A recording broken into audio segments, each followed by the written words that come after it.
आइए सुनते हैं आचार्य चतुर सेन शास्त्री के लिखे उपन्यास गोली का भाग 20। दिन बीतते चले गए। अब मुझे आबू में रहते 1 वर्ष पूरा हो रहा था। लेडी डॉक्टर और नर्सें चली गई थीं। मेरे पास केवल वासुदेव महाराज रह गए थे। इस बार वो 2 लठैत अपने साथ लाए थे जो मुस्तैदी से कोठी पर पहरा देते थे, और जब मैं बाहर हवाखोरी को जाती तब वो परछाई की भांति मेरे साथ रहते थे। मैं बहुत कुछ स्वस्थ हो गई थी। मेरा पुत्र बहुत चंचल, सुंदर और हंसमुख था। उसकी बाल लीला ने मुझे विभोर कर दिया था। यद्यपि अपने पुत्र को अपनी छाती से लगाकर रखना मेरे लिए अलभ्य लाभ था, फिर भी अब यहाँ से मेरा जी ऊब गया था। मैं किसुन और बच्चों के लिए बेचैन हो रही थी। मैं वासुदेव महाराज से कहती कि वो मुझे राजधानी ले चलें, पर उधर से महाराजा धीराज का कोई आदेश नहीं मिल रहा था। हाँ, यहाँ मेरे खाने पीने आदि का सब खर्चा ठीक ठीक चल रहा था। मालिन की बहू अब दिन भर मेरी सेवा में रहती थी। मेरा बच्चा भी उससे बहुत मिल गया था। मैं अब ये तो भूलने ही लगी थी कि मैं कभी राजरानी थी। अब तो मैं एक साधारण स्त्री की भांति इस खुशमिजाज औरत की सोहबत में अपने जिगर के टुकड़े को गोदी में उछाल उछाल कर आनंद के दिन व्यतीत कर रही थी। यदि किसुन और बच्चे मुझे मिल जाते तो मैं कभी राजधानी जाने का नाम भी न लेती। पर अब तो ज्यों-ज्यों दिन बीत रहे थे, मैं अधीर होती जाती थी। एजेंट गवर्नर जनरल बहादुर सीजन खत्म होते ही चले गए थे। मेरे बयान से वो कुछ असंतुष्ट भी हुए थे, ऐसा मैंने सुना था। उनकी कोठी अब सुनसान पड़ी थी। मेरी कोठी में प्राय सन्नाटा रहता था। रात को जब वायु पहाड़ों से टकराती तब मैं डर जाती। सर्दी अब शुरू हो गई थी और अभी से तेज ठंडी हवा के झोंके तीर से लगने लगे थे। मैंने महाराजा धीराज का कितना उपकार किया था, पर आज उन्होंने एक बारगी ही मुझसे मुंह फेर लिया था। कैसे आश्चर्य की बात थी। वो तो मुझे बहुत प्यार करते थे, बहुत मानते थे, मोहब्बत की बड़ी बड़ी बातें करते थे। मैं अभागिनी अब उन्हीं सब बीती बातों को सोचा करती थी और कभी कभी रोया करती थी।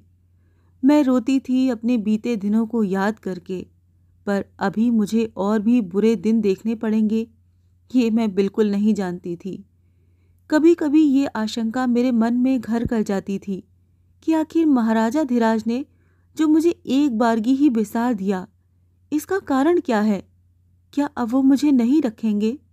तब मेरा क्या होगा? इस विचार ने मेरा खाना सोना हराम कर दिया था। इसी समय कुछ भयानक खबरें मुझे राजधानी से मिली। वासुदेव महाराज का एक विश्वस्त शिष्य ये खबरें लाया था। सबसे बड़ी खबर तो ये थी कि एक ठाकुर की बेटी से महाराजा धीराज ने नया ब्याह रचाया है। दूसरी ये कि केसर मर गई है और मेरी दोनों लड़कियां हॉस्टल में मेरी बड़ी लड़की के पास हैं। किसुन के संबंध में कोई खबर नहीं मिल रही थी। मेरे लिए ये खबरें मौत से भी बढ़कर भयानक थीं और अब मैं अपने को स्थिर नहीं रख सकती थी। यहाँ अब एक क्षण भी काटना मुझे पहाड़ हो रहा था। वासुदेव महाराज से मैंने सलाह ली। उनका विचार था कि वो एक बार जाकर वहाँ के हालचाल देख आएं, परंतु मेरी तकदीर में जो कुछ भोगना बदा था उसने मेरी मति फेर दी और मैंने तुरंत ही राजधानी चल देने की ठान ली। अंततः मैं आबू से चल ही दी, या यूं कहूं कि होनी विपत के सागर में खींच लाई। राजधानी में जाकर मैंने देखा कि मेरा महल अब मुझे नहीं मिल सकता, क्योंकि महाराजा धीराज ने जिस ठाकुरडे की लड़की से नया ब्याह किया है वही उस महल में नई रानी की तरह आबाद है और राजधानी में महाराज के ब्याह की धूमधाम चल रही है। मेरे महल में सुहागरात मनाई जा रही है। विलायती शराब के दौर चल रहे हैं। दूर दूर के रंडी भांड आए हैं, उनके मुजरे हो रहे हैं। ये सब देखकर तो मेरा मुंह सूख गया। अब मैं कहाँ जाऊं, कहाँ रहूं? वासुदेव महाराज ने महाराजा धीराज से मुलाकात करनी चाहिए, पर मुलाकात नहीं हुई। लाचार वासुदेव मुझे अपने घर ले गए। उनकी आंखों में आंसू आ गए। मेरी दुर्दशा और असहायावस्था देखकर उस बूढ़े ब्राह्मण का दिल रो उठा। वो पुराना संबोधन चंपाकली भूल गया। मेरे पुत्र को मेरी गोद से अपनी गोद में लेकर कहा, चलो बेटी, इस ब्राह्मण का घर तुम्हारे लिए खुला है। जो रूखा सूखा मिले खाना और समझना कि अपने गरीब बाप के घर आई हो। मैं भी अपने आंसू न रोक सकी। आज तो धरती आसमान पर मेरा कोई न था, केवल वासुदेव महाराज का आसरा था। मैंने भी अपने अतीत की सब बातें भूल दी। कांपते कंठ से कहा, चलिए पिताजी, और मैं उनके पीछे चल दी। वासुदेव महाराज का घर काफी बड़ा था। पक्की तिमंजली हवेली थी, पर मेरे रंग महल की भला उससे क्या तुलना हो सकती थी। घर में वासुदेव की वृद्धा माता और वृद्धा पत्नी थी। एक पुत्र था जिसने हाल ही में कानून पास किया था। वो रियासत की ही कचहरी में प्रैक्टिस करता था। उसका विवाह हो गया था, पर बहू अभी मायके में ही थी। एक सेवक था जो ऊपरी काम धंधे करता था। मकान के नीचे का खंड एकदम मर्दाना था। उसी की एक बारादरी में अखाड़ा बना हुआ था। वहां वासुदेव महाराज की शिष्य मंडली कुश्ती, छुरी, तलवार, गद के हाथ सीखती थी। वासुदेव महाराज की आवाज सुनकर वो सब आ जुटे। मुझे ऊपर की मंजिल में एक छोटी सी कोठरी मिली। वहां एक साधारण सी चारपाई पर बिछी शतरंजी पर जब मैंने अपने बच्चे को सुलाया, तब अपने भाग्य के इस परिवर्तन को देख मुझे हंसी आ गई। वाह रे विधाता! मेरा बिस्तर मेरे साथ था, वस्त्र भी बहुत थे, पर बिस्तरा मैंने खोला ही नहीं। मैंने निश्चय किया कि मैं इस ब्राह्मण के घर उसकी बेटी बनकर साधारण जीवन ही व्यतीत करूंगी। थोड़ी देर में उनकी ब्राह्मणी मेरे लिए थाल परोस कर लाई, बच्चे के लिए दूध पिलाई। मैंने कहा, माँ जी, मेरे लिए इतना कष्ट न करें, मैं वहीं आकर भोजन कर लूंगी। इस पर उन्होंने कहा, नहीं रानी बेटी, ये ठीक न होगा। मुझे अपने बच्चों को खिलाने पिलाने में कष्ट काहे का होता है? मैंने तो अपने जीवन में नौकरों की सेवाएं देखी हैं, बुजुर्गों की प्यार भरी सेवा तो ये पहली बार ही देखी। मेरी आंखों में आंसू आ गए और मैंने झुककर उनके चरणों में सिर रख दिया। दूसरे दिन सवेरे ही मैं साफ सादा सूती साड़ी पहनकर ब्राह्मणी के पास जा पहुंची। वो रसोई की खटपट में लगी थी। मैंने पास पहुंचकर कुछ संकोच से कहा, माँ जी, मैं शूद्र हूँ, गोली हूँ, आपकी रसोई में नहीं आ सकती, पर काम मुझे भी चाहिए। दाल मैं धो दूंगी, चावल मैं साफ कर दूंगी, बर्तन मैं मांज दूंगी। ब्राह्मणी किसी तरह राजी न हुई, पर मैं हट पकड़ बैठी। लाचार ब्राह्मणी को मेरा हट मानना पड़ा। घर के सभी कामों में मैं हाथ बटाने लगी। जीवन में कभी भी तो मैंने घर गृहस्थी का काम नहीं किया था। झाड़ू कभी हाथ से नहीं छुई थी, करछुल को हाथ नहीं लगाया था, पर आज तो मैं सभी कुछ कर रही थी। यहाँ तक कि झूठे बर्तन भी मांजने में मुझे सुख था। मना वासुदेव महाराज ने भी बहुत किया, पर मैंने माना नहीं। मेरे पास अब भी काफी रुपया था, पर वासुदेव महाराज ने वो लेना स्वीकार नहीं किया। मैंने भी हट नहीं किया। 1 महीना बीत गया। मैं अपने इस नए गृहस्थी के जीवन की कुछ कुछ अभ्यस्त होने लगी। वासुदेव महाराज तो उदार वृत्ति के ब्राह्मण थे ही, उनकी माता और पत्नी भी वैसी ही थीं। खासकर माता बहुत विदुषी और पंडिता थीं। वो छुआछूत का वैसा कुछ विचार नहीं रखती थीं। खासकर मेरे प्यार ने उन्हें वशीभूत कर लिया था और मैं उनकी रसोई में भी सहायता करने लगी थी। अपनी घर गृहस्थी का काम काज भी मैं अपने हाथों से करने लगी। अपने बच्चे को तेल मलती, उबटन लगाती, नहलाती और छाती पर सुलाती। ये सब काम अपने हाथों से करने में मुझे आनंद आने लगा। ऐसा आनंद जो न कभी माँ के साथ रहते हुए बचपन में आया था और न रंग महल में राजरानी बनकर। मैं भूल गई थी कि मैं गोली गुलाम हूँ। मेरा रक्त राजा का बंधक है और मेरा कलुषित शरीर पाप धर्म से दूषित है। अब तो मैं ब्राह्मण कन्या की भांति सारे आचार पालन करके इस सीधे सादे प्रेमी और उदार ब्राह्मण के घर की बेटी बनकर रह रही थी। आश्चर्य तो ये था कि मैं आस्तिक बन गई थी। मैं नित्य उठकर नित्य कर्म से निवृत्त हो स्नान पूजन संध्या करती, उसी भांति जैसे गृहिणी करती थी। फिर मैं थोड़ा जलपान करके बच्चे को नहलाती, खिलाती, पिलाती और तब घर गृहस्थी के कामों में ब्राह्मणी को सहायता देती या माँ जी की चरण सेवा करती और योग वशिष्ठ तथा गीता का वचनामृत पान करती। मेरे जीवन का सुप्रभात उदय हुआ था। कभी कल्पना में न आया हुआ जीवन रहस्य मुझ पर प्रकट हो रहा था। मैं नारी धर्म समझ रही थी, नारी जीवन व्यतीत कर रही थी। मेरा नारी शरीर उसी 1 मास में धन्य हो गया था। मैं उस समय में एक साथ ही सच्चे अर्थों में माता, कुलवधू और सभ्य शिष्ट परिवार की एक कन्या बन गई थी। मेरे जीवन की ये अस्वाभाविक असाधारणता खत्म हो चुकी थी और अब मैं नारी बन गई थी। पर हाय रे गोली की योनि, अभी तो मुझे वास्तविक गोली जीवन के अवशेष अध्याय पूरे करने थे। मैं गोली माँ की कोख से जन्मी हूँ, तो क्या कुल कन्या या कुलवधू होने के लिए? इसी जन्म में रौरव नर्क का भोग न किया तो गोली कैसी? मैं अभागिनी अपने उस निर्वासित, उपेक्षित किंतु गौरवपूर्ण नए जीवन का सुख अभी पूरे 1 मास भी न भोग पाई थी कि उसका अंत आ गया। एक दिन सवेरे ही सवेरे रथ मुझे ढ्योड़ियों में ले जाने के लिए आ गया। ढ्योड़ी की चर्चा तो मैं आपसे कर चुकी हूँ। वहाँ की रोमांचकारी घटनाएं मेरे रंग महल में घटी थी। उसकी काली मनहूस दीवारों की छाया से भी मैं सदा दूर ही रहती थी। यद्यपि वो रंग महल का ही एक भाग था, पर रहस्यपूर्ण और अगम था। प्रसिद्ध था कि जो स्त्री एक बार उस काल मुख में प्रविष्ट होती थी, वो फिर जीते जी बाहर नहीं निकल सकती थी। यद्यपि उस स्त्री नरक का यमराज लालजी खवास इस समय जेल काट रहा था, पर उसके यमदूतों का वहां अखंड राज्य था। मुझे ढ्योड़ियों में ले जाने के लिए रथ आया है, ये सुनकर ही मेरे शरीर रक्त की गति रुक गई और मैं जैसे मूर्छित हो गई। अब मैं अपनी मूर्खता पर पछताने लगी। क्यों मैं रियासत में लौट आई?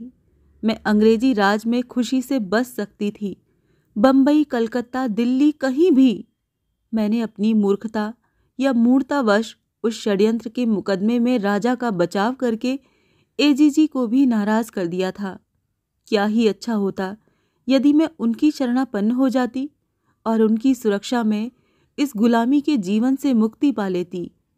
परंतु मैं अभागिन करती भी क्या?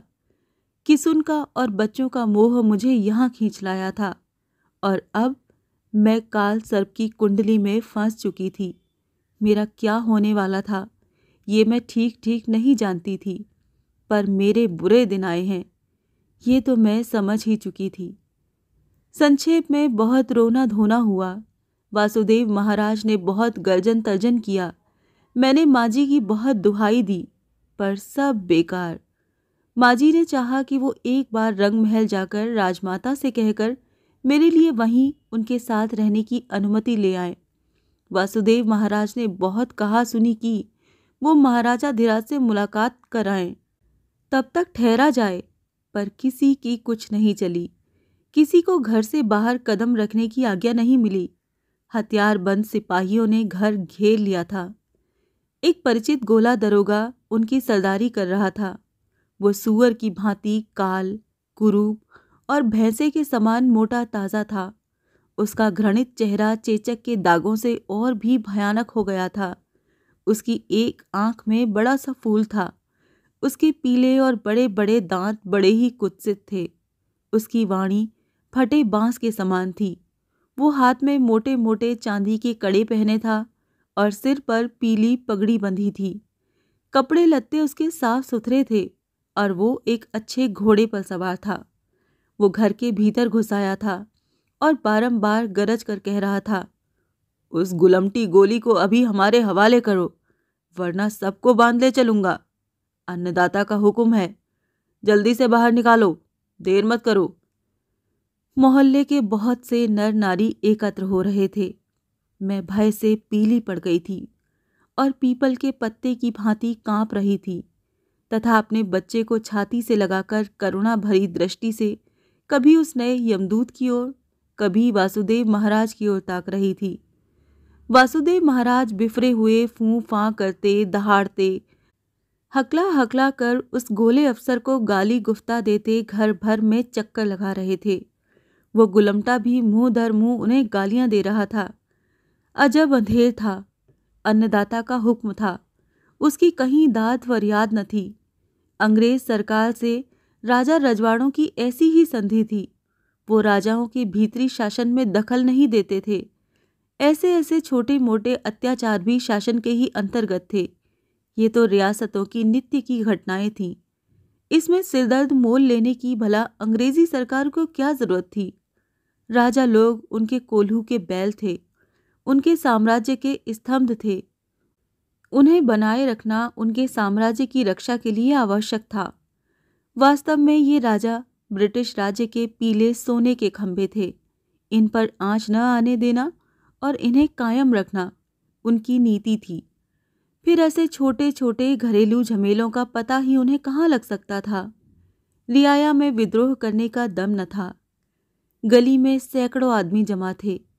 एक औरत बिना मर्जी के जबरदस्ती ले जाई जा रही थी, पर इसका विरोध करने की शक्ति किसी में न थी। अकेले वासुदेव महाराज ही रस्से छुड़ा रहे थे। अंत में बात बहुत बढ़ गई। वासुदेव महाराज तलवार सूंध कर पैंतरा बदल कर मेरे आगे आ खड़े हुए। उन्होंने कहा, अबे गुलाम, आज तेरा सिर अभी धड़ से जुदा करता हूं। उधर उस गोले ने सिपाहियों को ललकारा, देखते क्या हो, बांध लो इस ब्राह्मण को, घर की सब औरतों को भी बांध लो। इन पर राज विद्रोह का मुकदमा चलेगा। हंसी खेल नहीं है, अन्नदाता का हुक्म है। एक क्षण में ही कुछ घटना होने वाली थी कि अंततः मैंने साहस किया। अपने भाग्य पर मैंने हाय की। वासुदेव महाराज के हाथ से तलवार लेकर म्यान में की और चादर बदन से लपेट अपने बच्चे को और भी छाती के निकट खींच लिया। मैंने कहा, चल निर्दयी, मैं चलती हूँ। मैंने माताजी और गृहिणी के पैरों में सिर रखा, वासुदेव महाराज के चरण छुए और चल दी रथ में बैठकर चौधारे आंसू बहाती हुई रौरव नरक में प्रविष्ट होने के लिए, अपने जन्म जन्म के कर्मों का लेखा जोखा भुगतने के लिए, अथवा अपने गोली के जीवन को पूरा करने के लिए। ड्योढ़ियों के विषय में ब्यौरेवार सब बातें जानने के लिए आप अवश्य उत्सुक होंगे। बहुत बार प्रसंग आने पर मैंने उसकी चर्चा की है, पर मैंने भी सुनी सुनाई बातें कही थीं। कभी स्वयं तो मैं गई ही न थी, परंतु अब सुन लीजिए और देख लीजिए इस प्रत्यक्ष रौरव नरक को या कुंभी पाक नरक को। अब तो मैं यहाँ आ ही गई थी, सब कुछ देख ही रही थी, भुगत रही थी। मेरे जैसे प्रत्यक्ष दृष्टा और भुक्तभोगी और कौन आपको दूसरा मिलेगा। राजस्थान के राजा महाराजाओं की विलास वासना की इस कुत्सा का चश्मदीद गवाह। ड्योढ़ियों का ये रौरव वास रंग महल के बिल्कुल पिछवाड़े भाग में है। त्रिपोलिया द्वार से तनिक आगे बढ़कर बाईं ओर जो मार्ग रंग महल के पीछे की ओर गया है, उसी के छोर पर एक पतली गली है जिसमें कठिनाई से एक वाहन जा सकता है। गली के दोनों ओर ऊंची ऊंची दीवारें हैं, एक ओर रंग महल के पिछवाड़े की और दूसरी ओर नगर के प्रधान बाजार के पिछवाड़े की। दीवारों में एक भी मोखा सुराख, खिड़की झरोका कहीं नहीं है। ड्योढ़ियों के फाटक पर जाकर ये गली समाप्त हो जाती है। गली में सदैव सन्नाटा रहता है, क्योंकि ये आम रास्ता नहीं है, केवल ड्योढ़ियों का एकमात्र रास्ता है जिस पर कोई भी व्यक्ति आता जाता नहीं। ड्योढ़ियों में किसी स्त्री, पुरुष, नौकर चाकर को आने जाने की आज्ञा नहीं है। केवल लालजी खवास ही वहां अकेला आ जा सकता था। वो अब जेल में था और उसकी जगह पर वो जालिम वहां का दरोगा तैनात हुआ था।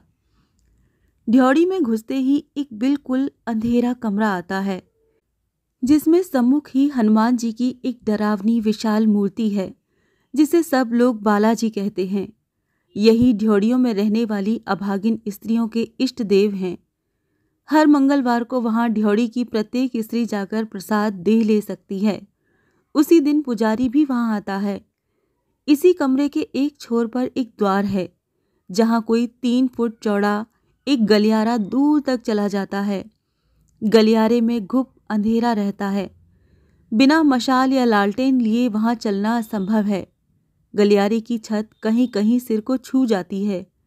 गलियारे के दोनों ओर पत्थर की दीवारें, फाटक हैं जिनमें कहीं कोई मोखा खिड़की नहीं है। उसके छोर पर एक फाटक के बाहर एक खुला चौक है जिसके चारों ओर छोटी छोटी कोठरियां बनी हैं। कोठरियां प्राय 10-12 फुट लंबी चौड़ी हैं। आप समझते होंगे ये रंग महल है। इनमें महाराजाधिराज की रखैलिनें रहती हैं।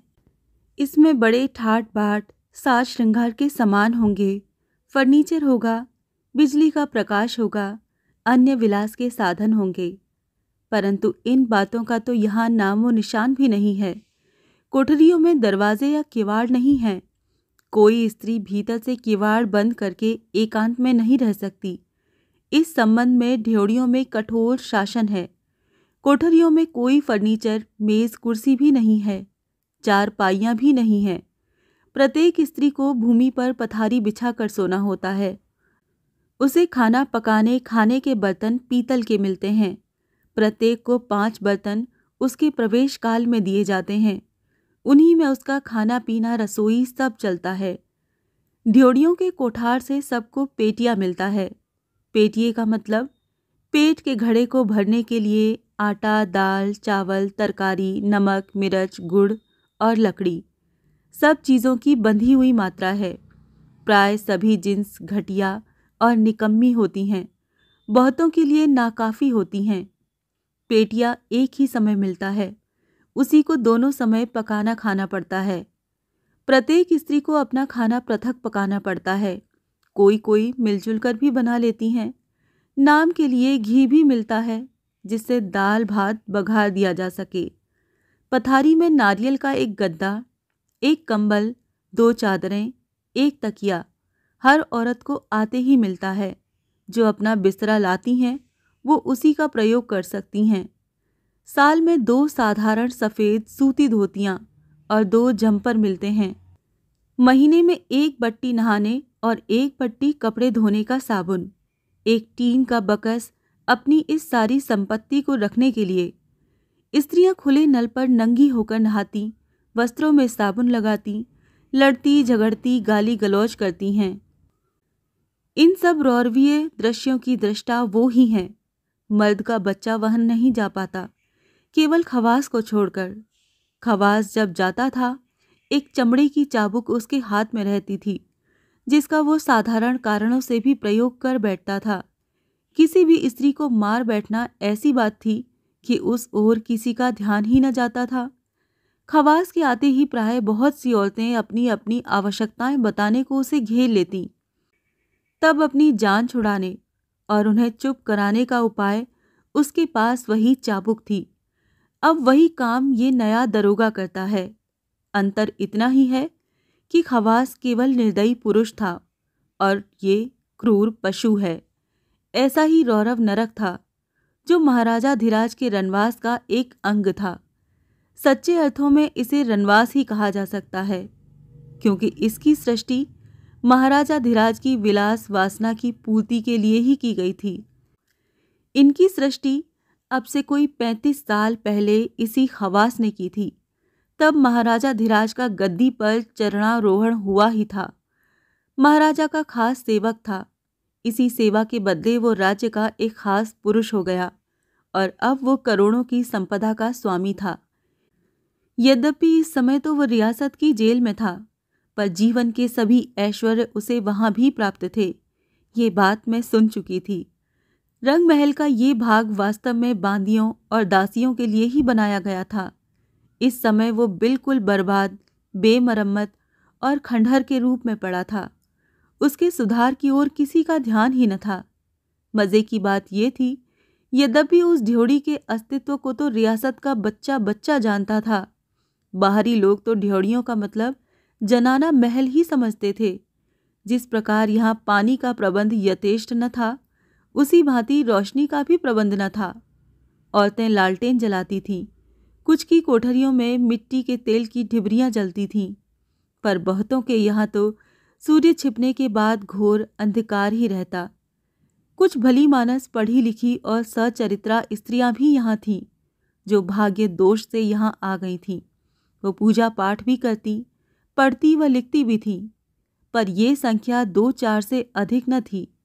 फिर भी उनका धैर्य सराहनीय था। वो एक निरीह विधवा की भांति, या कहिए भिक्षुणियों की भांति, अपना काल यापन करती थीं। इससे आगे की कहानी जानने के लिए सुनिए गोली का अगला भाग।